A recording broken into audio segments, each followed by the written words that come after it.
não é, né? As pessoas Nem não estão tudo. parando para medir o impacto humano de um futuro que não é inevitável. É o futuro dos caras para ganhar uma fortuna. O Sam Altman fala que é inevitável porque ele quer ganhar uma grana. Mas não é inevitável de forma alguma. Mas eu quero saber então do Kobori essa parte de geopolítica, essa parte global, né? Como tá essa corrida? A gente vê, quero Groenlândia, quero Canadá, quero Venezuela, e aí você vê o que tem lá, né? São terras raras, é água. Qual que é a corrida tá sendo pelo que hoje em dia? O que tá movimentando o cenário mundial? Porque junta tudo isso que a gente está falando é uma coisa só quando você começa a ligar os pontos, né? Então, o que é a corrida geopolítica? É uma corrida imperialista, né? Principalmente do sistema imperialista americano, né? Atualmente. Sempre foi assim na história, né? Mas desde a Revolução Industrial, que aí foi a primeira Revolução Industrial, foi na Inglaterra, que existiu o imperialismo, né? O imperialismo, da forma que a gente conhece, chegou ao mundo. E o imperialismo, desde o início, está ligado com as corporações, com as grandes corporações. O imperialismo surgiu com o Império Britânico, com a Companhia Britânica das Índias Orientais, Companhia Holandesa das Índias Orientais, que era explorar uma grande corporação com a ajuda do Estado, né, explorar outros territórios, que era uma forma da Revolução Industrial na Inglaterra de você buscar novos mercados, porque o seu mercado já não era suficiente. Entra nessa discussão que a gente fala da superprodução. Né? Eu preciso ir para outros territórios, explorar, e aí veio o imperialismo e o colonialismo. Né? Mas sempre por trás disso esteve os interesses econômicos das grandes corporações, do grande capital, de uma elite, uma classe dominante que sempre existiu e continua existindo hoje muito mais. Né? De lá para cá, na realidade, a gente só aumentou o nível de concentração de riqueza. Teve alguns períodos em que, principalmente depois do pós-guerra, né, o que causou a Primeira Guerra Mundial, a Segunda Guerra Mundial, foi uma guerra do capitalismo, né, da superprodução sem ter como ter a realização. O que deflagrou a Primeira Guerra Mundial foi isso. Depois, a Segunda Guerra Mundial foi a mesma coisa. Grandes potências tentando tomar, né, outros territórios através do colonialismo. Aí teve essa fase que eu até comentei com o Nicolás, que veio, né, até ali sob a batuta do Keynes, né, que foi o acordo de Bretton Woods, e que se estabeleceram, foi a única fase do capitalismo que ficou muito parecido com o que eles chamam hoje de social-democracia, de que o Estado ia pegar parte dessa riqueza e prover bem-estar social para a civilização toda. E aí, mais veio o Nixon, padrão ouro, acabou a convertibilidade do dólar em ouro, veio a queda da União Soviética, a ascensão do neoliberalismo, né, a Revolução Neoliberal, e aí ali a história começou a mudar. Né? Começou a mudar porque, do lado do sistema imperialista britânico, agora achando que estava sozinho, né?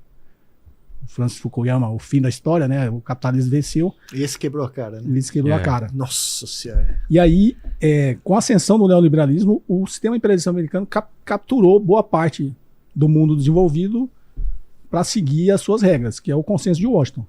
Quem não seguiu, que foi a China, foi a Coreia do Sul, por interesses geopolíticos, que os Estados Unidos tinham interesse que a Coreia do Sul fosse uma potência econômica para fazer frente à ascensão da China. Mas a China não seguiu, está naquele livro da Isabella Weber, né, como a China escapou da terapia de choque. A terapia de choque é o consenso de Washington, é o neoliberalismo. E aí, de lá, a história começou a mudar, porque a China, como disse o professor, veio, inclusive, na década de 80 no Brasil, aprender como se industrializa um país. Olha o absurdo, né? Embraer.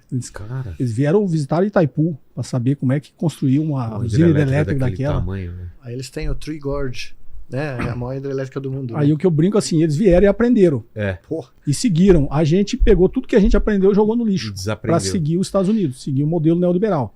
Abrimos nosso mercado, livre fluxo de capitais, né? Austeridade fiscal, né? Teto de gasto, arcabouço agora. Porque o que é, eu sempre brinco, o que é o discurso da austeridade fiscal? Ninguém está dizendo que você tem que gastar dinheiro igual um louco. A gente tem que dizer o seguinte: você tem que gastar bem. O problema é quem gasta mal, a gente gasta mal. O que é gastar bem? É investimento público em ciência, infraestrutura, educação. Em coisas que a gente julga que são improdutivas sob o ponto de vista capitalista, que é saúde, educação. O capitalismo acha isso improdutivo. Isso aí. Kobori, o ponto que eu sempre toco, né, quando eu vou para a China, em 40 anos, desde que os caras vieram para o Brasil, os caras tiraram 700 milhões de pessoas da miséria. 700 milhões. São 2 Estados Unidos.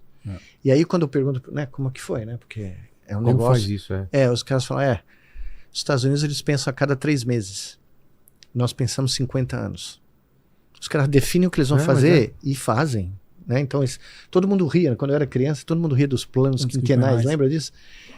Hoje, todos os analistas de mercado do mundo inteiro olham para o que está no plano quinquenal, o próximo da China, que acabou de fechar em dezembro agora. Isso que eles estão chegando hoje, cara, o Deng Xiaoping fez isso aí lá em 79. Em 79 eles já estavam imaginando como estaria em 2025, que fechou agora. Shenzhen era uma vila de pescadores, tá? Quer dizer, o cara chegou lá, vou fazer a primeira transformação do país na bacia, né, que eles têm lá de Guangzhou. Era uma vila de pescadores, virou a primeira zona de livre comércio. 40 anos depois, hoje, você vai em Shenzhen, você não acredita que você está é uma coisa fora do esquadro, né? Todas as grandes empresas de eletrônica, todas as empresas digitais, todas as grandes... Né? E eles vão criar outras agora. Eles vão criar outras dessas... Porque o experimento... Eles esperaram 40 anos para ver que o experimento funcionou, tá? E aí você vê o ranking que saiu há algumas semanas das 10 mais citadas universidades do mundo. Antigamente eram 10 universidades americanas, até 5, 6 anos atrás. Esse ano aqui foram 8 chinesas. Só tem a Harvard e o MIT, e a Harvard é número 3. Quase se mataram, quase pularam da ponte lá na Harvard, né?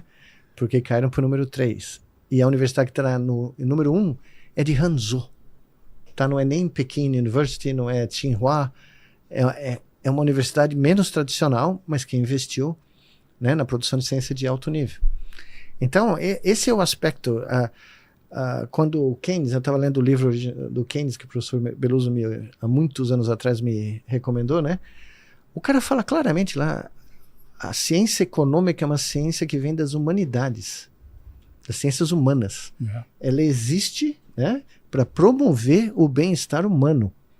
Ela não existe para transformar tudo em commodity né? O começo do declínio americano, na minha opinião, e eu peguei isso a minha vida inteira, porque eu cheguei lá bem no pico do começo desse barato, é quando eles começaram a criar esses derivativos de tudo. Então, antigamente, você pedia um empréstimo para comprar sua casa, o banco te dava o dinheiro, né? E ele basicamente recebia os seus juros e talvez fizesse outros empréstimos. Tal. Não, de repente, a sua casa começou a fazer parte, ou sua hipoteca, né? Começou a fazer parte de instrumentos que as pessoas não conseguiam nem entender. Quando explode em 2007, 2008, tinha gente em Wall Street que não entendia o que esses derivativos significavam. Né? E começaram a usar as hipotecas da parte mais humilde da população, né? Que tinha o maior risco de a pessoa não poder pagar a casa. E essas pessoas foram induzidas a dizer que elas podiam comprar outra casa, ou comprar mais 2 casas como investimento. E de repente colapsou tudo. Colapsou. Né? E o cara que apostou contra isso foi o Michael Burry, né? Que fez os bancos criarem os CDS, né? Que é o Credit Default Swap. É o cara que está apostando agora contra... Que está na televisão toda hora. Né? Ele está falando que a coisa vai despencar. Ele já está apostado, ele já está vendido. Ele pôs uma fortuna, né? E ele até fechou o fundo dele, né? Porque ele falou que não tinha mais sentido ele ter um fundo no mercado de ações, porque ele acha que tudo vai derreter, né? Então, e tem um filme, né? Teve um documentário, né? Short, né? O The Big Short. The Big Short. A grande aposta. Então, e tudo isso vem da onde? Tudo que nós estamos falando aqui há 1 hora, 1 hora e meia, vem daqui.